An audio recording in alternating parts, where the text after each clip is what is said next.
चलिए, बातचीत करने के लिए सुरेश जी हैं हमारे साथ रांची से। सुरेश जी नमस्कार। नमस्कार। हाँ जी सुरेश जी, बताइए सर, क्या सवाल है आपका? अच्छा जी, मैं ये पूछ रहा था कि अगर मेरा इनकम एनुअल 6 to 7 लाख है जी, और मैं होम लोन लेता हूँ तो मेरा टैक्स रिबेट कितना होगा? चलिए चलिए ठीक है। यहाँ पर रुंगटा साहब ये जानना ये चाह रहे हैं कि अगर 6 लाख की इनकी सालाना इनकम पर ये 8-10 लाख का अगर होम लोन ले रहे हैं तो इन्हें टैक्स में सालाना कितनी बचत हो सकती है? खैर, अगर 8-10 लाख का लोन ले रहे हैं तो जिस भी चीज़ के लिए ले रहे हैं, चाहे अपने खुद के रहने के लिए ले रहे हो या उस घर को भाड़े पे देंगे, तो उसका अगर जितना भी ब्याज पेएबल है वो डिडक्टिबल मिलेगा। 10 लाख पे तो 1.5 लाख की लिमिट भी नहीं बनती, तो सारा का सारा ब्याज इनको डिडक्टिबल मिलेगा। और जो प्रिंसिपल रीपेमेंट ये करते हैं वो up to 1 lakh along with जो दूसरे सेविंग के जो दूसरे सिस्टम्स हैं, चाहे प्रोविडेंट फंड हो चाहे LIC हो, उन सब के साथ लाख रुपए की लिमिट में प्रिंसिपल रीपेमेंट भी शामिल होता है। सिर्फ इतना मैं कहना चाहूँगा कि टैक्स का जो फ़ायदा होता है होम लोन में वो बहुत इम्पॉर्टेंट है, लेकिन घर लेते समय सिर्फ टैक्स के फ़ायदे के लिए लोन लें ये मेरे ख्याल से शायद सही नहीं होगा। तो सही घर चुनिए सबसे पहले। टैक्स की ब्रेक उसको सस्ता बनाता है, न कि चूंकि टैक्स की ब्रेक मिल रही है तो आप कोई भी घर खरीद लें। तो फिलहाल बहुत महत्वपूर्ण बात कही रुंगटा साहब ने, आप उसका ध्यान रखिए कि सबसे पहले तो आप अच्छा घर देखिए और सिर्फ इस वजह से घर मत लीजिए कि आपको होम लोन अगर आप लेंगे तो आपको टैक्स में जो है वो थोड़ी बचत मिलेगी। चलिए, हमारे साथ अब योगेश जी जुड़े हैं, राजकोट से हैं योगेश जी। योगेश जी नमस्कार। नमस्कार। हाँ जी योगेश जी बताइए। अच्छा, मेरे को ये पूछना था कि मेरा है ना पास्ट में एक मेरा 2 व्हीलर लोन था। हाँ हाँ। और मेरा क्रेडिट कार्ड में भी थोड़ा सा ड्यूज था। हाँ ठीक है जी। तो उसमें थोड़ा सा प्लस माइनस हुआ था जो भी मेरा 2 व्हीलर लोन और क्रेडिट कार्ड में। हाँ। पर मैंने किसी का आउटस्टैंडिंग बाकी नहीं रखा, ना ही किसी में सेटलमेंट किया। अच्छा, बिना सेटलमेंट के आपने चुका दिया? बिना सेटलमेंट के क्रेडिट कार्ड का भी ड्यू चुका दिया। अच्छा, और विदाउट सेटलमेंट 2 व्हीलर लोन भी चुका दी, इंक्लूडिंग जो भी चेक बाउंस चार्ज ये वो जो भी होता है जी, बैंक की पाई चुका दी है। फिर भी अभी मेरे को होम लोन लेनी है तो बैंक आनाकानी कर रही है। अच्छा, आपका नाम सिविल में आ चुका है? हाँ, वो तो आ चुका है, मैंने सिविल रिपोर्ट भी देखी है, तो सिविल तो ओके है, सभी मेरी लोन्स क्लोज दिखा रही है। अच्छा अच्छा। और आपने कितने समय बाद ये भुगतान किया था? ये मैंने ऑन द स्पॉट जब ये मेरे जब लोन का लास्ट EMI था तब जाकर के सब कुछ पूरा कर दिया। चलिए चलिए ठीक है, पूछते हैं यहाँ पर रुंगटा साहब से।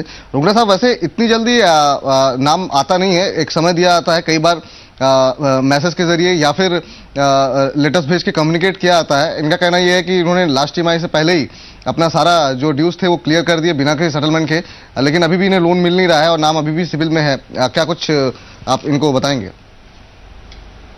खैर, सिबिल में नाम अगर आप लोन लेते हैं तो सबका आएगा। मेरा भी नाम सिबिल में है क्योंकि मैंने लोन लिया है।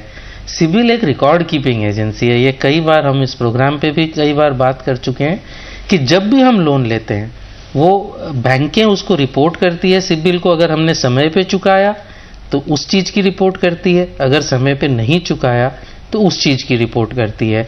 ये एक गलत भावना है कि सिबिल सिर्फ डिफ़ॉल्टर्स की लिस्ट है।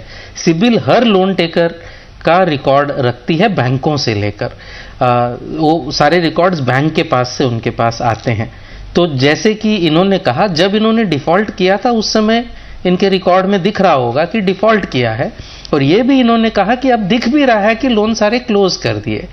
लेकिन अगर आप बैंक की तरफ से देखें तो वो ये देखेंगे कि इन्होंने जब पिछली बार लोन लिया था तो समय पर भुगतान नहीं किया था, तो नेचुरली अब कोई नया बैंक इनको लोन देने में हिचकिचाएगा। ये जरूर सही बात है कि इन्होंने लोन चुका दिया, लेकिन कोई भी बैंक अपने लोन को समय पे अगर नहीं मिलता है तो उसको काफ़ी नुकसान होता है। इसलिए वो नहीं चाहते कि क्रेडिट रिस्क लें जिन पे पहले का ट्रैक रिकॉर्ड रहा हो समय पे नहीं चुकाने का। तो जहाँ तक इनका सवाल है, आई थिंक इनको धीरे धीरे रीपेमेंट ट्रैक रिकॉर्ड फिर से बिल्ड करना पड़ेगा। मेरी एडवाइस ये है कि आप कोई क्रेडिट कार्ड लीजिए जो फिक्स डिपॉजिट के थ्रू मिलता है, या आप गोल्ड लोन लीजिए। गोल्ड के अगेंस्ट में जब लोन मिलता है तो सिबिल रिपोर्ट नहीं देखते आपकी। तो ये टाइप के लोन अगर आप लेंगे और उस पर रीपेमेंट का शेड्यूल बनाएंगे तो धीरे धीरे जो है ये दिखेगा कि आप समय पर भुगतान कर रहे हैं। वैसे तो रिकॉर्ड 7 साल तक रहता है, लेकिन अगर 1 साल 2 साल तक आपने समय पर भुगतान का रिकॉर्ड बना लिया तो फिर शायद आगे लोन मिलने में इतनी दिक्कत ना हो। एसएमएस के जरिए एक सवाल भेजा है अमर पाटिल साहब ने, हमारे साथ कोल्हापुर से इन्होंने ये सवाल भेजा है और इनका सवाल ये है। अमर अब हमारे साथ जुड़ भी चुके हैं इनफैक्ट। अमर जी नमस्कार। हाँ नमस्कार, बोलिए। हाँ जी अमर जी बताइए सर।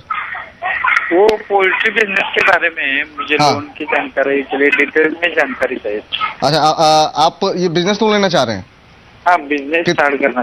कितना लोन लेना चाह रहे हैं सर आप? तकरीबन 25 लाख। 25 लाख रुपए। चले ठीक है।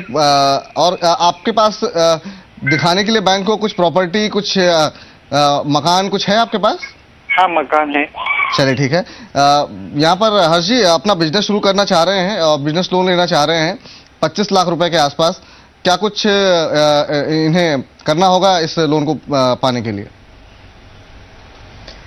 खैर, जैसे जब आप नई बिजनेस शुरू करेंगे तो ऑब्वियसली 2 चीज़ें बैंक देखेगी कि एक तो बिजनेस में स्कोप क्या है, तो एक प्रॉपर प्रोजेक्ट रिपोर्ट जो है बैंक आपसे चाहेगी, और दूसरा ऑब्वियसली आपका ओन कंट्रीब्यूशन होना चाहिए। अगर 100 रुपये का बिजनेस है तो वो बैंक ये चाहेगी कि 40 से 50 रुपये जो है आप खुद अपनी तरफ से दें।